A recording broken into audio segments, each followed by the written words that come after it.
ಗೋಕರ್ಣ ಅಂತ ಹೇಳಿದ್ರೆ ತಮಗೂ ಗೊತ್ತಿರುವಂತ ಒಂದು ಪವಿತ್ರವಾದಂತ ಸ್ಥಳ ಇದೆ.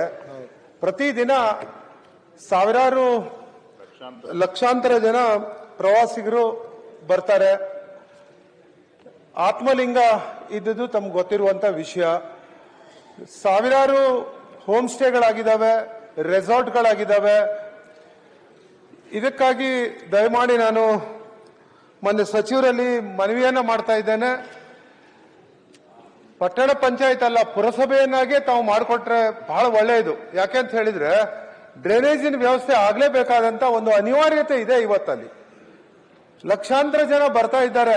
ಪಾರ್ಕಿಂಗ್ ವ್ಯವಸ್ಥೆ ಇಲ್ಲ, ರಸ್ತೆ ವ್ಯವಸ್ಥೆ ಇಲ್ಲ, ಯಾವುದರ ವ್ಯವಸ್ಥೆನೂ ಅಲ್ಲಿ ಇಲ್ಲದೆ ಇರೋದ್ರಿಂದ ಸ್ವಚ್ಛತೆ ಬಗ್ಗೆ ರಾಜ್ಯ ಸರ್ಕಾರ ಮತ್ತು ಕೇಂದ್ರ ಸರ್ಕಾರ ಸಾಕಷ್ಟು ಪ್ರಯತ್ನಗಳನ್ನು ಮಾಡ್ತಾ ಇರುವಂತ ಈ ಒಂದು ಸಂದರ್ಭದಲ್ಲಿ ನಮ್ಮ ಗೋಕರ್ಣಕ್ಕೆ ಪುರಸಭೆಯನ್ನಾಗಿ ಮಾಡಿಕೊಡ್ಲೇಬೇಕು ಎನ್ನುವಂತ ಒಂದು ಆಗ್ರಹವನ್ನ ಮಾಡ್ತಾ ಇದ್ದೇನೆ. ಮಾನ್ಯ ಸಭಾಧ್ಯಕ್ಷರೇ, ಮಾನ್ಯ ಸದಸ್ಯರು ಹೇಳಿದಾಗೆ ಲಕ್ಷಾಂತರ ಜನ ಪ್ರವಾಸಿಗರು ಆ ಕ್ಷೇತ್ರಕ್ಕೆ ಬರೋದ್ರಿಂದ ಇದು ಖಂಡಿತ ಒಂದು ಸಲಹೆನೂ ಕೂಡ ಸೂಕ್ತವಾಗಿದೆ. ಅದನ್ನ ಮಾನ್ಯ ಸಚಿವರು ಇದನ್ನು ಗಂಭೀರವಾಗಿ ತೆಗೆದುಕೊಂಡು ಅದಕ್ಕೆ ಸಹಕಾರ ನೀಡಬೇಕು ಅಂತ ಹೇಳಿ ಕೋರ್ತೇನೆ. ಗ್ರಾಮ ಪಂಚಾಯತ್ಲಿಂದ ಟೌನ್ ಪಂಚಾಯತ್ ಮಾಡಬೇಕಂತ ಕೇಳಿದ್ದಾರೆ. ಆದರೂ ಸೆನ್ಸಸ್ 2011 ಸೆನ್ಸಸ್ ರಿಪೋರ್ಟ್ ಬಂದಿದೆ DCಲಿಂದ ಮತ್ತು DMಲಿಂದ.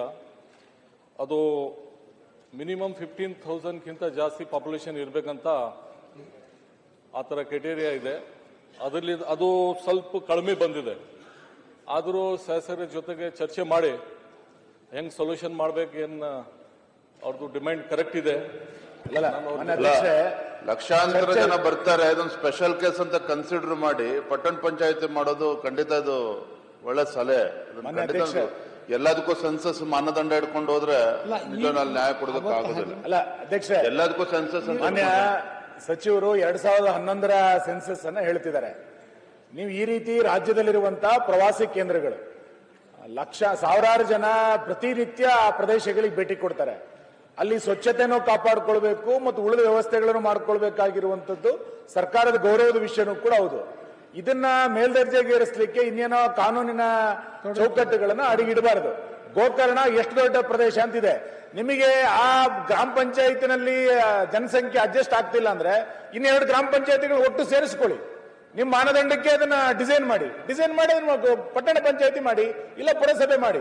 ಇಷ್ಟು ದೊಡ್ಡ ಕ್ಷೇತ್ರಕ್ಕೆ ನೀವು ಗ್ರಾಮ ಪಂಚಾಯತಿಯಾಗಿ ಇಟ್ಕೊಂಡು ಅದನ್ನ ಮುಂದುವರಿಸ್ತೇನೆ ಅಂತಂದ್ರೆ ನಿಮಗೂ ಗೌರವ ಬರಲ್ಲ ಅದರಿಂದ.